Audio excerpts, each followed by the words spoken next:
I reckon that lad's been killed by one of his mates. You know, been out on the piss, some joke gone wrong.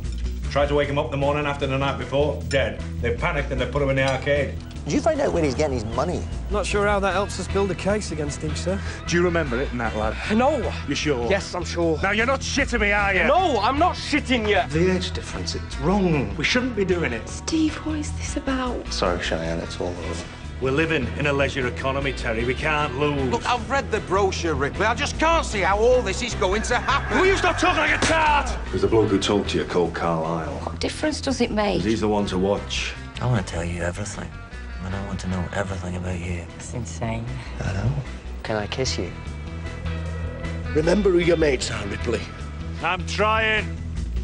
I'm really trying.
The Inland Revenue have issued a summons for full payment of the outstanding tax bill and accumulated fines. If you don't pay by tomorrow, the bailiffs come and start auctioning your assets.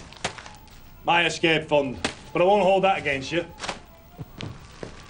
This doesn't even start to cover it. Oh, what do I owe? About 80 grand, all told. 80 grand? The robbing bastard. How did that happen? Oh, it's very easy. You don't pay your bills, you don't return my calls. Put the expansion plans on hold, you might just be able to stay afloat. I can't do that. Ripley, you don't have a choice anymore. They will close you down. I can't do that because I've already spent the expansion budget on this place. Oh, so the only way you can get the money to build a casino hotel is to build a casino hotel to get the money. I'm just borrowing from tomorrow. Have you ever heard of it? It's called economics. I'm your effing accountant. Didn't you think you should share any of this with me? Well, I didn't want to worry you. You could remortgage the arcade for short-term funds, though it's not a great idea. And that's what we'll do. You're going to get the golden goose. You've got to slay a few giants. Not interrupting anything, am I?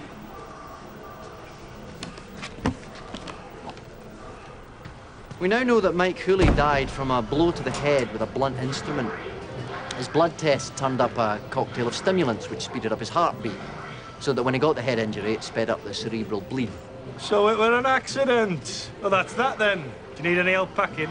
Well, it's no accident that he was hit, and that's what killed him. So I'll be staying around until I find the man who hit him. The Whitecliff flats behind this arcade, they're yours, aren't they? I mean, I know they're in your wife's name, but to all intents and purposes, they're yours, right? Right.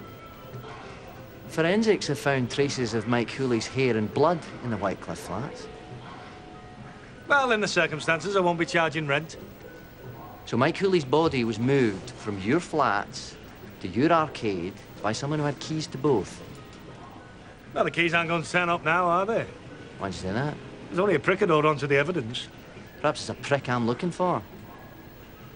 And you've made a statement that you sent Danny home in a cab at around midnight, so that's him in the clear. Oh, and we've got a witness who saw you in Romeo's nightclub at the same time as Mike Hooley. Said you two had an altercation. I know where you're getting this shit. Oh, I'd be surprised if you did.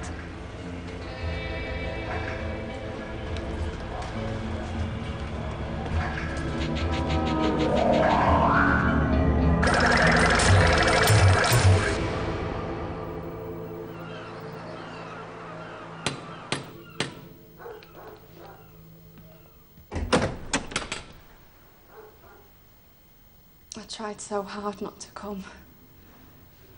I thought I'd said everything the other day. I hadn't. I've been scared of your dad since school. And when I found out that you were his daughter... I know it sounds stupid, but in my darkest thoughts, I thought that maybe he'd sent you. What? That's crazy. I know. But it seems so unlikely that somebody like you would fall for somebody like... Anyway, that suddenly fitted. When you first met me, what did you see? What? What did you see? I saw a beautiful young woman who laughed at my jokes.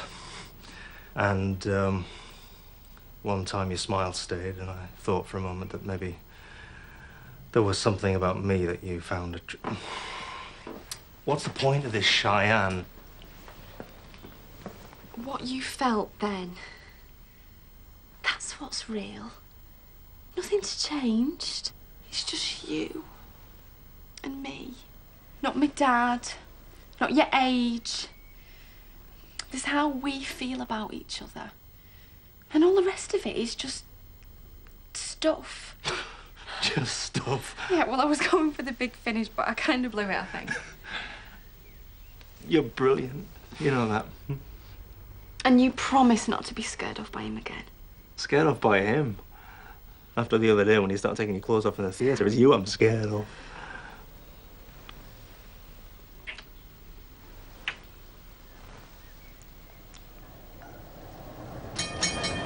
So, somebody killed Mike Hooley, then kept his body in Ripley's flats for 24 hours. Imagine that passes for normal in these parts. Henry could have access to those flats. You just ring the doorbell and you're in. We start with Hayley, that prostitute, though, don't we? No sign of a struggle in her room. No sign of a struggle, full stop. What if Danny hit him outside the flat and they needed to stash the body inside? Danny? Yeah. Have you seen the size of him? Nah, that's far more Ripley style. Yeah. Well, we've got evidence that Danny was in a fight, not Ripley. Without a witness, I'm not sure we can say the fight happened at all. It's a paradox that Wittgenstein would have a lot to say about. Well, let's bring him in for interview.